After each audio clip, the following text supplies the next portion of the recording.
Chapter 140, Minister Ning. This chapter is updated by novels.pl. 10 soldiers at the completion of the Black Realm carried 5 boxes of treasure and brought them into the minister's mansion. The Yunwu commandery prince and Zhang Yuochen had arrived at the side hall. They waited patiently for Minister Ning to receive them. About an hour later, an elderly butler came into the hall and whispered to the Yunwu commandery prince in low voice. He nodded, stood up, and spoke to Zhang Yuochen. "Son, I'm going to meet Minister Ning. Wait for me here and don't wander around." The Yunwu commandery prince made his entrance into the grand hall of the minister's mansion together with 10 soldiers clad in armor, who were carrying the 5 boxes of treasure earlier. Although it was just a hall in the minister's mansion, it was taller and bigger than the palace of the Yunwu commandery. The floor was covered with jade stone and supported by 36 thick copper pillars. 2 rows of pretty maid servants were seen standing next to the pillars. The Yunwu commandery prince greeted Minister Ning from afar. Smiling, he clasped his hands in greeting and said, "Greetings to the minister. Here are some gifts prepared by the Yunwu commandery. I hope the minister will like them." Minister Ning, who was sitting in a purple golden armchair, was an elderly with grey hair dressed in a purple gown. Holding a jade teacup, he replied with a faint smile, "I know you'll visit me within these few days. Looks like you've made some progress with your cultivation, kid." As someone who was at the old age of 137, Minister Ning's cultivation had reached an unfathomable level. Even the Yunwu commandery prince could only be regarded as a junior in front of him. Although Minister Ning had signs of aging, his eyes were as bright as a striking pair of stars. It was as if his eyes could penetrate souls. He easily saw through the Yunwu commandery prince's cultivation level. The Yunwu commandery prince knew he could not afford to make any mistakes in front of Minister Ning. He hurriedly replied, "Compared to the minister, my cultivation simply isn't worth mentioning." Sitting in the honored seat, Minister Ning's sturdy figure exuded a majestic aura that resembled the vast ocean. He smiled and said, "Take a seat first and we'll talk. I've just met the commandery prince of Flame Dragon Commandery. He also wanted to arrange a marriage with Cayenne's Yui Commandery." He continued saying, "The Prince of Flame Dragon Commandery is an outstanding warrior with great talent. At the age of 19, he has already reached the completion of the Black Realm. Obviously, he has a great chance to successfully challenge the warriors of Division Profound." The commandery prince had asked me to arrange a meeting between his son and the 13th commandery princess privately, which I've already promised him. Upon hearing the news, the Yunwu commandery prince's brow furrowed slightly in response. He said, "Minister, the reason why I'm here." Minister Ning laughed and said, "I understand. You're also planning to ask for the same thing, aren't you? If you're here with the 7th prince, there's a high possibility for the arranged marriage to happen. But, I've been told that you've brought the 9th prince instead of the 7th prince. I'm afraid the chance of success will be much lower." The Yunwu commandery prince said, "The talent of our 9th prince is more or less the same as the 7th prince. Give him some time, and he'll surely become a warrior of Division Profound." Minister Ning shook his head and sighed. He said, "You don't understand how competitive this is. Almost every commandery prince of 36 commanderies in the Omen Ridge is here at the Cayenne's Yui city with their most outstanding princes. Not to mention the princes from other commanderies. Every major family within Cayenne's Yui commandery also wants to arrange a marriage with the royal family. They have all sent their most extraordinary warriors, hoping to win the heart of the 13th commandery princess. If you have come to Cayenne's Yui commandery with the 7th prince, he certainly has a chance. After all, the 7th prince is the pride of 36 commanderies in the Omen Ridge. No one from the young generation is comparable to him in Cayenne's Yui commandery. I guess he at least would have a 30% chance of success. As for the 9th prince, the chance of him getting noticed by 13th commandery princess should be less than 1%. The Yunwu commandery prince was dejected as he knew that Minister Ning was telling the truth. It indeed was a fierce competition. It was mainly because the 13th commandery princess was exceptionally beautiful and was also highly talented. On top of that, she was the daughter of the Cayenne's Yui commandery prince, and thus every prince wanted to marry her. The Cayenne's Yui commandery prince had 37 daughters in total, and yet, There were not many princesses that could be as outstanding as the 13th Commandery Princess. Minister Ning looked over at the 5 boxes that the Yunwu Commandery Prince had prepared for him. After a moment of thought, he said, "Yunwu Commandery Prince, since we're good old friends, I'll try my best to help you. The 13th Commandery Princess would like to meet the outstanding warriors who came to the Cayenne's Yui city prior to the Sword Technique Conference. If she finds them acceptable, only then they will be given a chance to join the conference.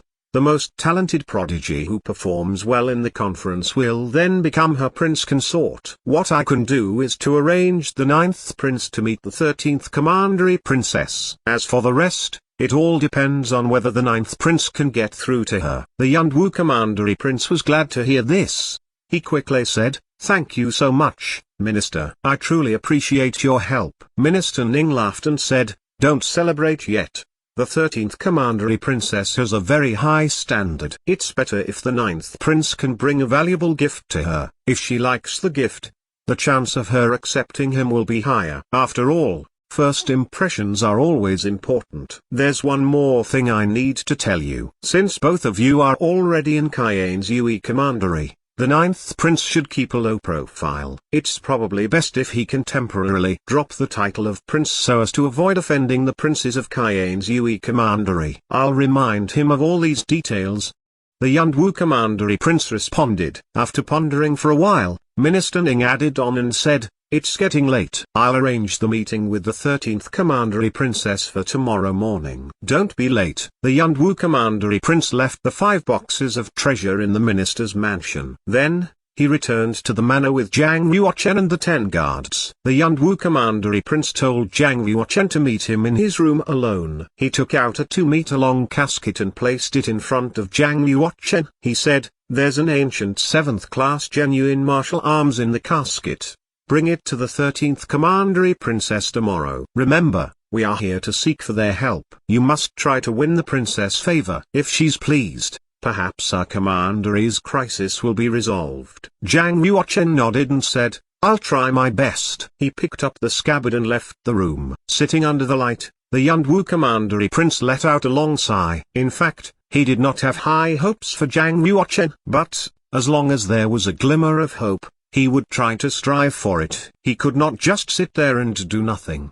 The next day, under the lead of the elderly butler of the minister's mansion, Zhang Yuochen arrived at an elegant manner. Other than Zhang Yuochen, Zhuo Longlin of the Flame Dragon Commandery could also be seen waiting outside the manor. Obviously, he was also here for the 13th Commandery Princess. Zhuo Longlin was holding a 1-square-foot glazed casket in his hands. He was a handsome youth in his 20s. His martial cultivation was also fairly strong, reaching the completion of the Black Realm. He puffed out his chest proudly as if he was superior to everyone. He took a quick glance at Zhang Yuochen and said, "You're the 9th Prince of Yunwu Commandery?" Holding the scabbard, Zhang Yuochen replied, "Yes." Rumor has it that Square Commandery has declared a war and defeated Yunwu Commandery. And thus, you have no choice but to arrange a marriage with the 13th Commandery Princess.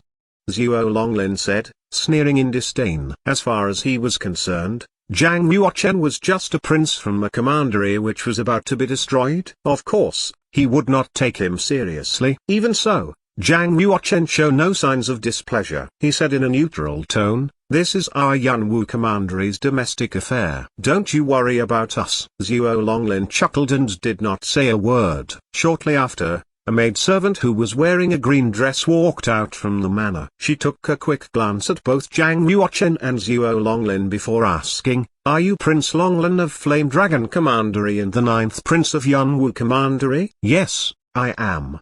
Zhuo Longlin and Zhang Yuochen said in unison. "The 13th Commandery Princess is ready to see you. You can come in now." The maidservant said arrogantly. Zhuo Longlin and Zhang Yuochen quickly followed behind the maidservant. They had passed through corridors and arrived at a garden planted with different types of herbs. There was a lake in the middle of the garden. At this moment, a beautiful young woman about 15 or 16 years old was sitting in the pavilion in the middle of the lake. She laughed when she saw Zhuo Longlin and Zhang Yuochen standing on the lake shore and said, "Whoever reaches the center of the lake first I'll first take a look at his gift. Zhuo Longlin sneaked a glance at Zhang Yuochen and revealed a confident smile. Speed was his biggest advantage. It would not make any sense if he was slower than a warrior at the medium state of the Black Realm. Clash. Zhuo Longlin leapt up into the air from the lake shore and landed in a wooden canoe in the lake. Driven by his genuine chi, the wooden canoe sailed toward the pavilion as fast as a flying dragon. Even if the warrior had reached the completion of the Black Realm, he could not walk on water. He must borrow the help of other objects. Back then, Zhang Yuochen and Luo Shuaihan once walked on the surface of the water in the half-saint's sacred glyph. It was not actual water, but instead, it was the spiritual determination of a half-saint in order to refine a warrior's spiritual power. In the past, Zhang Yuochen could not walk on water as well. Since he had practiced the shadow of the royal wind dragon, he could now cross over the lake to the pavilion without the help of any external objects. He had practiced the shadow of the royal wind dragon to the small success. Taking 9 steps in the air would be equivalent to 1 kilometer in distance. Now, Zhang Yuochen was only 200 meters away from the mid-lake pavilion. Phew. He activated all the genuine chi in his body and converged it toward his legs. His body dashed forward, curving into an arc which allowed him to take steps over 20 meters long. When Zhang Yuochen landed on the surface of the lake, his soles tread lightly on the water. Using the power of the wind on the surface of the lake, he leapt into the air again. He dashed 30 meters forward on the second step, 40 meters on the third step. When Zhang Yuochen took the third step, he had completely surpassed Zhuo Longlin. Zhuo Longlin stood on the canoe and was left dumbstruck after seeing Zhang Yuochen jumping around on the lake with ease. How can he walk on the water? How? Even the beautiful young woman waiting in the mid-lake pavilion was stunned by Zhang Yuochen's skill. She stared at Zhang Yuochen who was flying on the water surface and wondered how he did that. At the same time, Zhang Yuochen took the 5th step. Body as light as a leaf, he gently landed outside the mid-lake pavilion. He said, "Your Majesty, this is my gift to you. I hope you like it." Shortly after, Zhuo Longlin also arrived at the lake shore. He handed over the glazed box with both hands and said, "Your Majesty, please accept my gift." Upon seeing this, the young woman who stood in the pavilion gently blinked her eyes, revealing an eccentric smile.